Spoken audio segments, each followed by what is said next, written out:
Brothers and sisters, good morning. After we have celebrated the Feast of Pentecost, I'm very excited.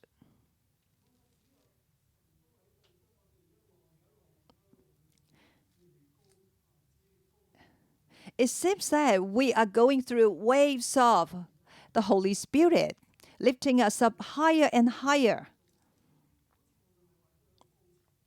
It seems that every week we have gone up to the height, the climax. And even our Simo said, "Oh, it is too intensive for me."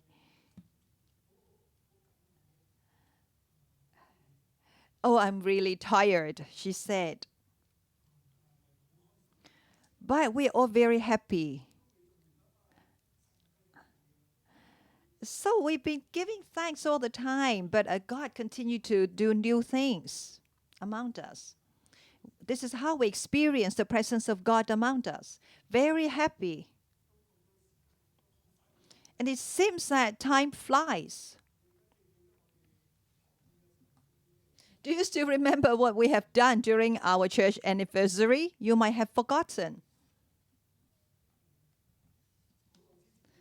It seems that it's long, long time ago that we have forgotten about it. God is for real.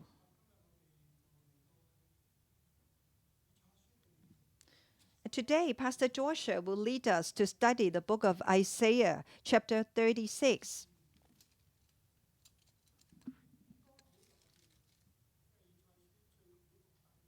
So this is the last unit of the book of Isaiah. This is the last big paragraph in this book.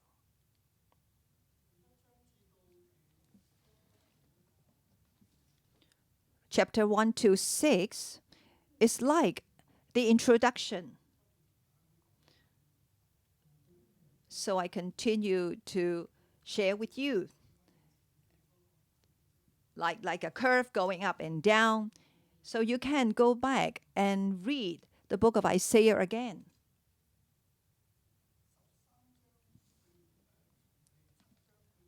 From chapter 7 to 35.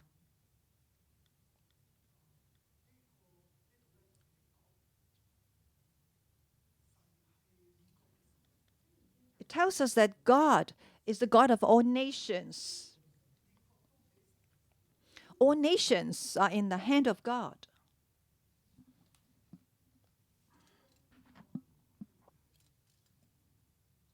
Or we say it, the people of God shall trust God because God reigns. That's why all nations are in the hand of God. God is not only the God of Judah, the God of the Israelites. He is the God of all the earth.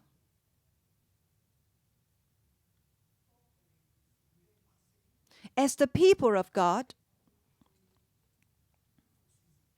we have to serve God, minister to God.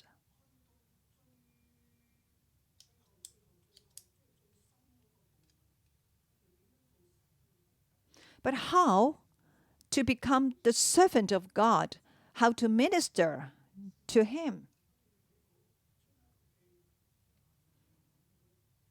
From the book of Exodus, we know that God brought the people out of Egypt. Chapter 19, the book of Exodus. I carry you on eagle's wing. I brought you out of Egypt. If you really listen to my words and keep my covenant, listen to me, I will make you the treasure of the earth, to be the holy nation, to be my priesthood and God's people. When we come to the letters of Peter, it's the same. God is saying that you are my priest. You are the priesthood. So As the servant of God, we minister to him. The deepest part is we have to listen to his words, trust him, rely on him. Whether the power comes from the nations or from God. What should the people of God do? Should they rely on God or nations? From chapter 7 to 35, the book of Isaiah, we've been discussing about this. We know that all nations are in the hand of God. And all nations need to face the judgment of God. It's the same for Israel. So northern Israel is being destroyed by the Assyrian Empire. But how about southern Judah? So Judah should learn the lesson from the northern kingdom. They shouldn't be like the northern kingdom of Israel. God has grace. We have to continue trusting him, trusting God. But can Judah continue to rely on God? What is his fame like? Will it be the same as northern kingdom?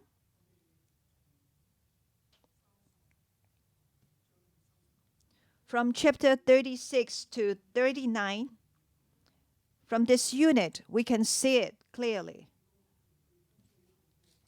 Especially coming to the last stage.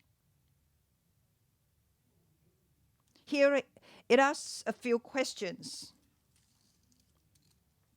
Whether we relied on God or Assyria. Whether Assyria is bigger or God is bigger. Oh, we learned that Assyria is the angry rod of God. God raised up Assyria in order to punish northern kingdom of Israel and also Judah. Assyria was raised up by God as the angry rod of God. The northern kingdom failed. But how about the southern kingdom? So this is how we learn these lessons from chapter 36 to 39. Now, let's read chapter 36. Verse 1. In the 14th year of King Hezekiah's reign, Sennacherib, king of Assyria, attacked all the fortified cities of Judah and captured them. Then the king of Assyria sent his field commander with a large army from Lachish to King Hezekiah at Jerusalem. When the commander stopped at the aqueduct of the upper pool on the road to the washerman's field, Eliakim, son of Hilkiah, the palace administrator, Shebna, the secretary, and Joah, son of Asaph, the recorder, went out to him.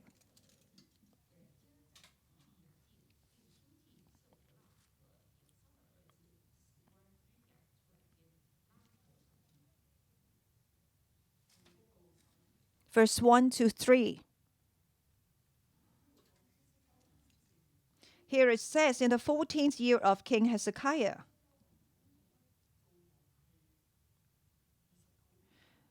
Hezekiah reigned for 29 years in total.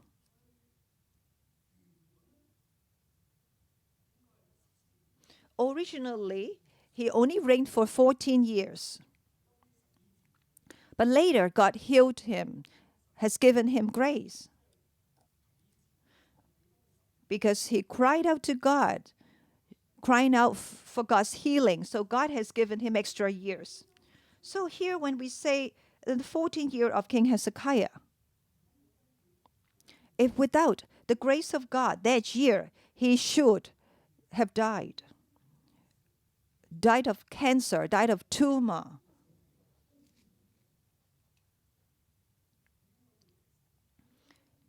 he should have died of sickness. This is what we have to understand. His health is really bad.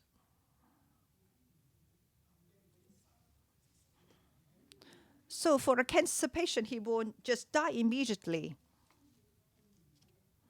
So even for some cancer, pancreatic cancer, it will last for some time. So we know that at that time, the health of King Hezekiah has turned really bad. It could be that he got slimmer and slimmer. And his cancer cells been developed, that his health is really bad. Not only that, he had to face this illness, this cancer. And then we see that the king of Assyria attacked all the 45 cities of Judah and captured them. At that time, he already captured 46 cities of Judah. Judah is not a big city.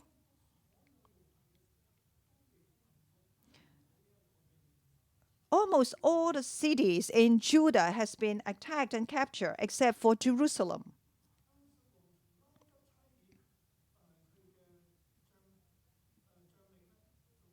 Verse 2. Then the king of Assyria sent his field commander with a large army from Lachish to King Hezekiah at Jerusalem. Why King Assyria had to come and attack Jerusalem and Judah? So in 2 Kings chapter 18, it mentioned that King Hezekiah rebelled against him.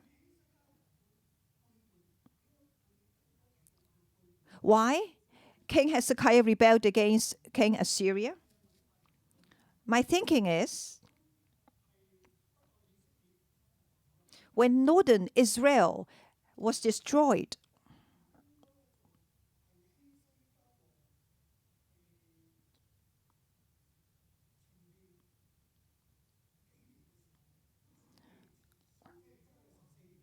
so here we mentioned it is 14 year of King Hezekiah.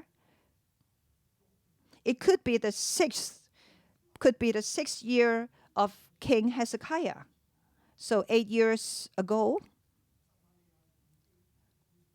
So Samaria has been captured in the northern kingdom. And 4 tribes of Israel went into exile and they intermarried. They were forced to intermarry with the Gentiles.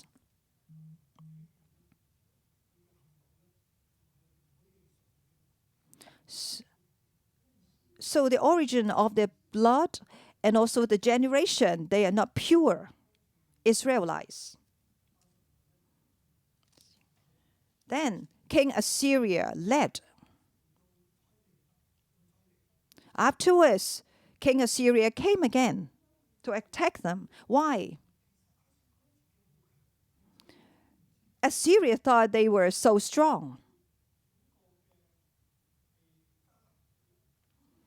Now they are like watching over the whole of Canaan and even Egypt. So he had this motive, want to take over all these places.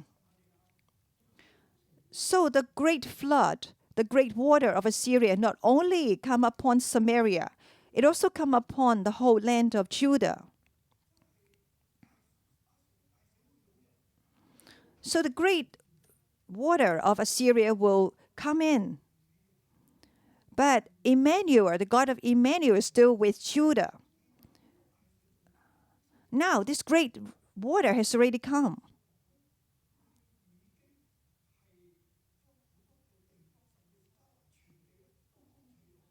So King Assyria has already besieged almost the whole land of Israel in Judah, except Jerusalem. My thinking is that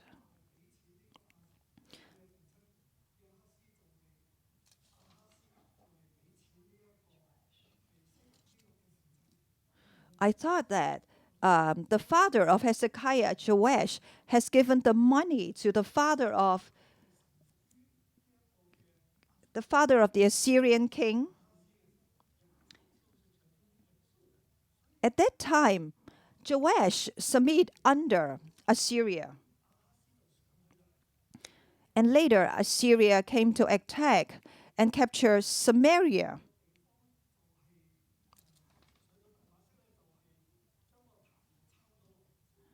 And even Hezekiah has copied the altar of Damascus and brought back to Jerusalem. When the two kings came to attack Jerusalem, King Ahab did that, brought back the Damascus altar to Jerusalem. Now the great river, the great water of Assyria, flood into Judah. With the help of the prophet Isaiah, in chapter 29 to 30, we continue to hear that all nations will face judgment from God. Then Isaiah told the people in salvation that you have to come back, you have to return to quietness, that you have to trust God in quietness. For those who wait upon the Lord, they are blessed because God is the just God of justice. The Holy Spirit will come upon from above. And the wilderness will become a rich land, a rich field. A rich field will become the great forest. Hezekiah, when you face the attack from Assyria, you have to be strong and trust God. King Assyria is coming up. Do not be afraid of him. You have to trust God. I believe that King Hezekiah received the word from the prophet Isaiah.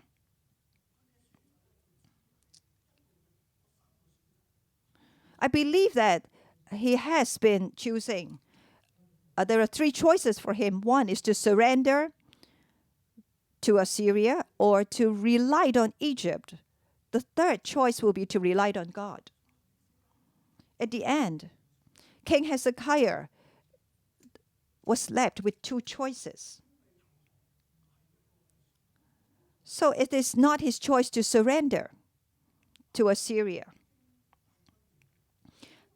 The great army of Assyria has already come, not only to destroy Judah, she has to capture all the places. Palestine, all the whole places of Palestine, capturing the whole of Middle East and even Egypt. So at that point, so the prophet continued to speak to Hezekiah. You are just like your father, your heart is shaken. So in Judah, they don't want to be destroyed. That's why they would not surrender. And Hezekiah went to trust Egypt, and then he sent envoys to Egypt. And also, he wanted to be strong. So when we were in Israel, have you seen the Hezekiah tunnel? So that's being done by King Hezekiah. So what happened if Jerusalem is the only city to be left over? So how can we receive water? So he had arranged to dig this very long tunnel of Hezekiah tunnel. So he wanted to rise up himself. He didn't want his nation to be destroyed. But the great army of Assyria came upon them.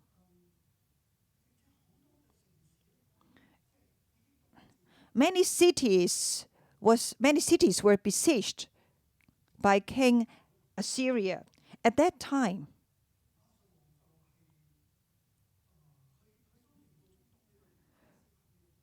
King Assyria has already arrived in Palestine, in the Middle East.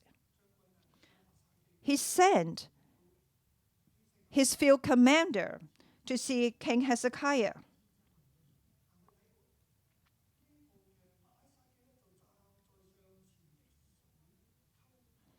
The second part of verse 2.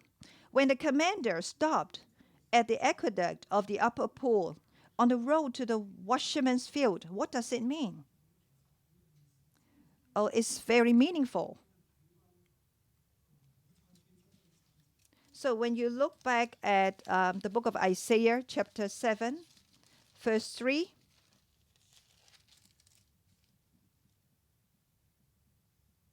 chapter 7, verse 3, verse 1 to 2. Just now I mentioned that from chapter 7 to 35 is a big unit in this book. Chapter 7, it mentioned that the two kings attacked Jerusalem together.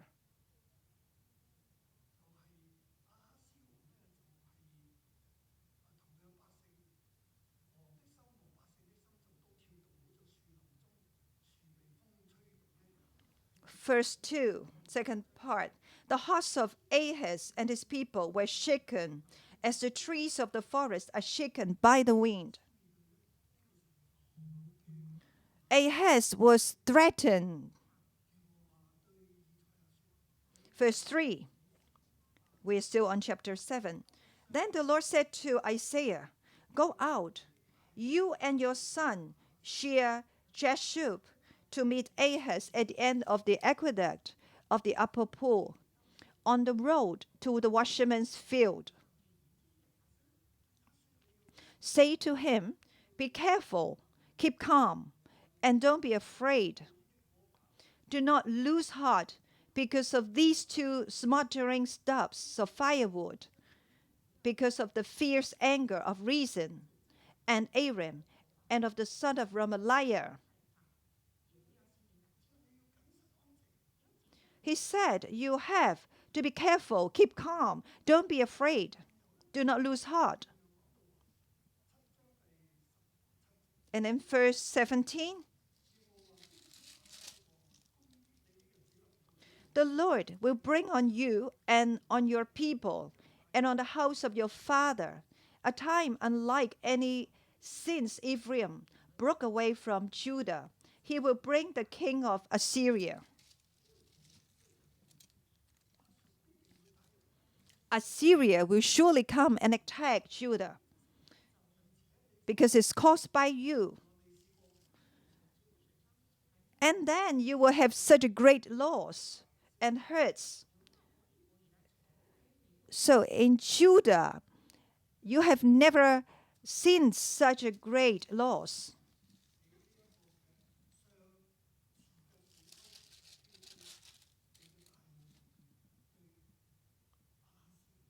So through the prophet Isaiah, God told the king at the end of the aqueduct of the upper pool on the road to the washerman's field, the Lord He's the Lord of all nations. All nations are in his hand. Now we see this development in the war.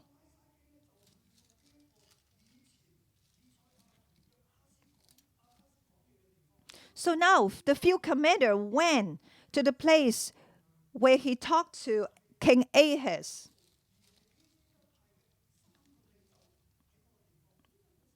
Now it is Hezekiah together with the three leaders facing the field commander in the same place.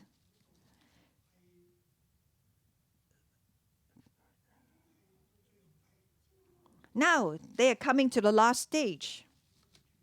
The envoys of the two nations, they had a meeting there.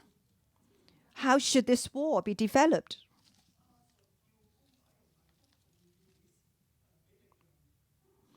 At that time, Assyria was attacking Judah.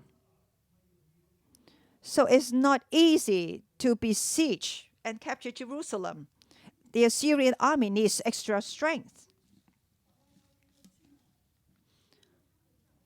Now the field commander asks Hezekiah to surrender, asks Judah to surrender.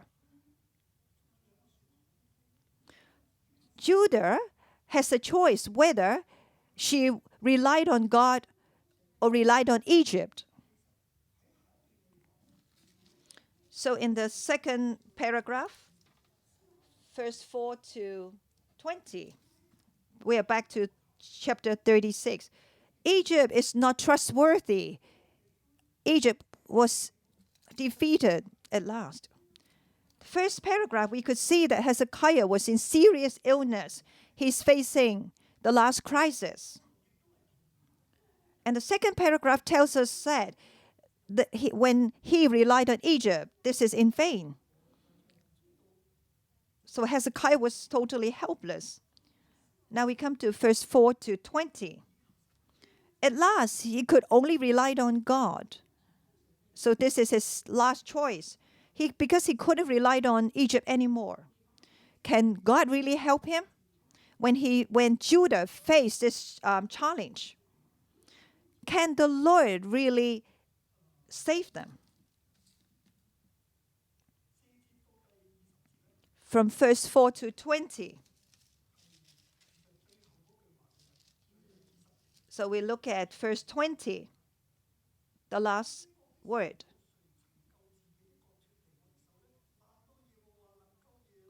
Verse 20, who of all the gods of these countries has been able to save his land from me? How then can the Lord deliver Jerusalem from my hand? So he expected the answer to be no. So from verse 4 until 20. Verse 4. So he said, what are you relying on?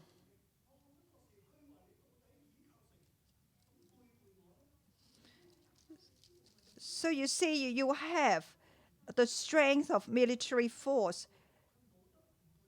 On whom are you depending that you rebelled against me? Verse 5. So Hezekiah must protect himself. So he's left with two choices, whether he relied on Egypt or God. And in verse 6, look now, you are depending on Egypt, the splintered reed of a staff, which pierces a man's hand and wounds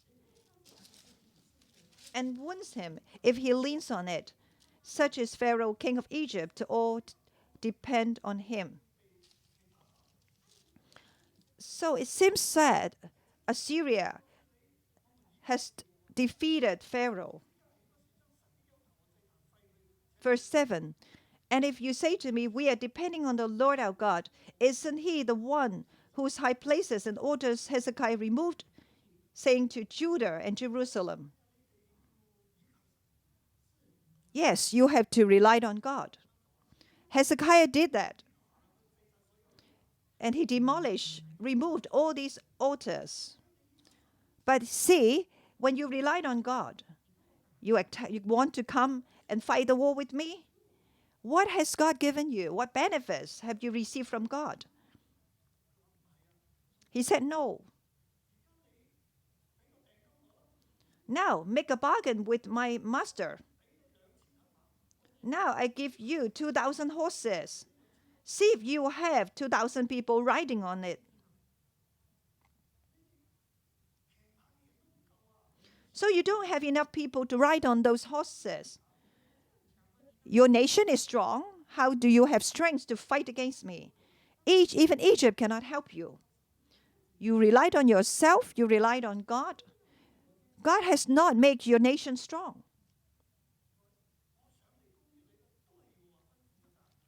Now, verse 10. Have I come to attack and destroy this land without the Lord? It seems right.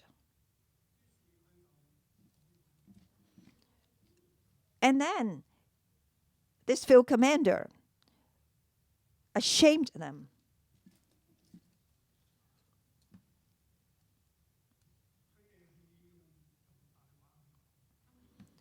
Then has spoken to them in Hebrews. And these three leaders asked him, don't speak in Aramaic. And this field commander even said in the second part of verse 12, eat your own field and drink your own urine. And this field commander said to them, do not rely on God. Do not hear the word of Hezekiah. Come and surrender to us.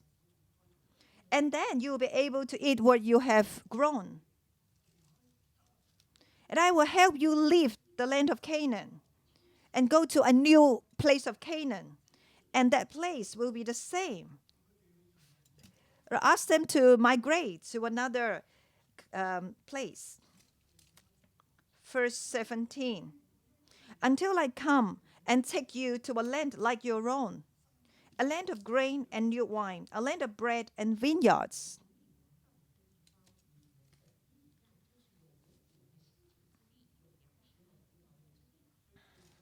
And at the end, he said, none of these gods will be able to save their own nation, including the Lord. In the front part of chapter 7 to 8, this is aligned with 36 to 37. So chapter 7 and 8, when Ahaz faced his two kings come to attack them, Isaiah went to look for him. At the end of the aqueduct of the upper pool, on the road to the watchman's field, Isaiah prophesied to Ahaz, do not be afraid. And that a king will be born, a child will be born, and his name is called Emmanuel. God has to save Judah, do not be afraid.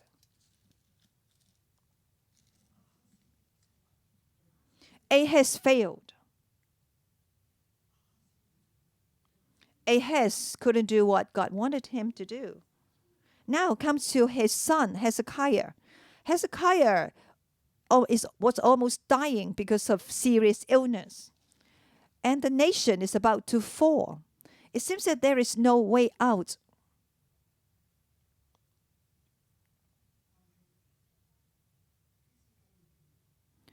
But Hezekiah has to remember, God has prophesied to him through Isaiah.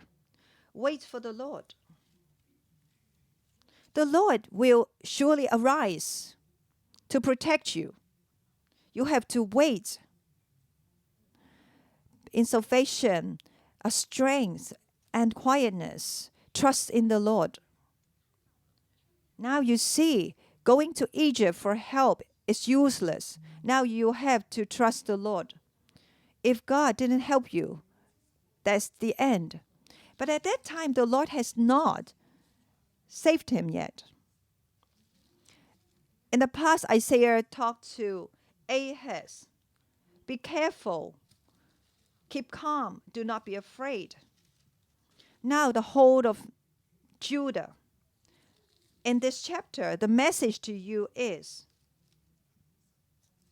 we have to keep calm and be careful. Don't be afraid. Don't lose heart. Now we could see. So we could see the sign. In the time of Ahaz, he was so frightened. Now, verse 21 of chapter 36. Then the people remained quiet because the king commanded them not to speak anything. So Hezekiah asked the people to be quiet, be careful, and be calm. I believe that they were so frightened. But now is the time to wait upon God. They should keep quiet. Now the three leaders torn their clothes, and they came to Hezekiah and told him what the field commander had said. So they were in distress, in great trouble. But Judah kept quiet and be silent. Now they reported all these to the king. They were ashamed. They were desperate. They tore all their clothes apart. They were so desperate. They were crying out. Yes, this is how they express their emotions. This is telling us when we face frustration and even death, the nation is falling. All these options are no more. They cannot surrender. That they could not rely on Egypt anymore. Now it seems sad that the nation is coming to the end. Even their own king has a lot of weaknesses, had a lot of health issue. What should Judah rely on? Only God. It seems that they are forced to rely on God. As the servant of God, we have to continue trusting in God, even facing death. We have to rely on God. This is how we, being the servant of God, trust that God reigns above all. Do not rely on yourself. Do not rely on people. Do not be afraid of all nations. Judah, the people of Judah, be careful. Even though Hezekiah's body is so weak, he commanded his people, do not answer them. But can we express our worries? Can we say about this? So these three leaders of Hezekiah, when they faced how the field commander talked to them, I give you 2,000 horses. Do you have people to ride on it? And even put them to shame. They were so unhappy. Can they say it? Can they cry out? They tore their clothes, expressed their desperation, frustration, and sadness. They came to see the king. They're supposed to put on nice clothes to see the king, but they tore apart their clothes to express their emotion and feelings. Brothers and sisters, in troubles, in difficulties, we can express our feelings.